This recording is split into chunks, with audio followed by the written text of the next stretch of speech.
मैं कांग्रेस हूँ, वही कांग्रेस जिसने 25,000 से अधिक हिंदुओं को मारने के बाद भी पाकिस्तान को 75 करोड़ रुपए दे दिए।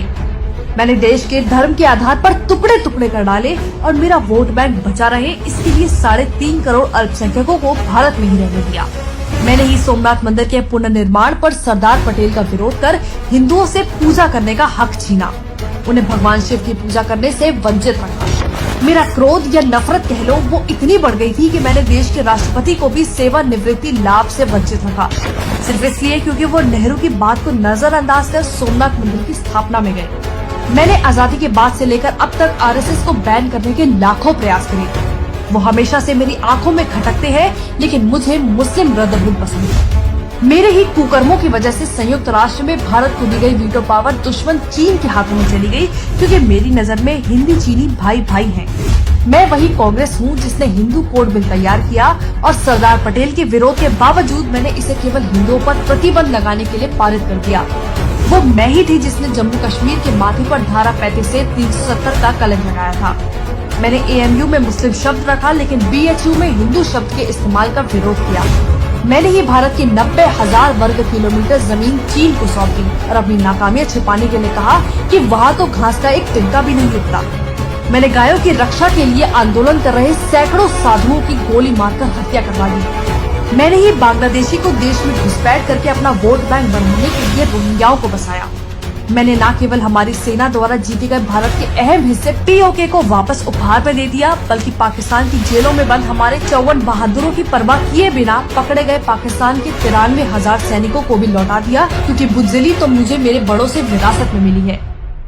देश की सेना का अपमान करना मेरी रग रग में है, इसलिए मैंने इंदिरा के हुक्म से इनकार करने वाले सेना प्रमुख सैम मानेकशॉ, जिसने पाकिस्तान पर जीत दिलवाई, उसका वेतन 32 साल तक नहीं दिया। मैं वही हूँ जिसने मुस्लिम पर्सनल लॉ बोर्ड बनाया, क्योंकि संविधान से चलना सिर्फ बाकियों पे लागू होता है, वोट बैंक पर नहीं।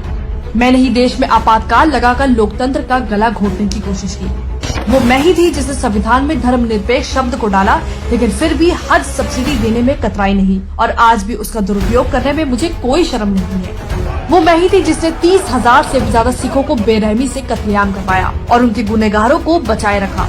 गरीबी हटाओ का नारा देकर देश को गरीब बना दिया और देश का सोना गिरवी रखवा दिया। मैंने ही वक्फ एक्ट में संशोधन कर इसे इतना शक्तिशाली बना दिया कि आज आपकी जमीन कभी भी आपके ही हाथों से जा सकती है और आप कुछ कर भी नहीं पाओगे। मैंने परमाणु का विरोध किया, सेना को कमजोर रखने की मेरी मेहनत पर पानी जो फिर जाता। मैंने रिमोट कंट्रोल पीएम बनाया, उसकी आड़ में लाखों करोड़ों के घोटाले किए। देश में पाकिस्तानी आतंकियों ने 3 दिन तक कहर मचाया, लेकिन इल्जाम लगने से बचने के लिए मैंने आरएसएस को अपना टारगेट बनाया और हिंदू आतंक को जन्म दिया। वो मैं ही थी जिसने देश से छिपकर चीन के साथ एमओयू साइन कर अपने ही देश की कमर में छुरा घोंपा था। मैंने ही कोर्ट में हलफनामा देकर कहा कि श्री राम काल्पनिक है और राम सेतु को तोड़ने की कोशिश की।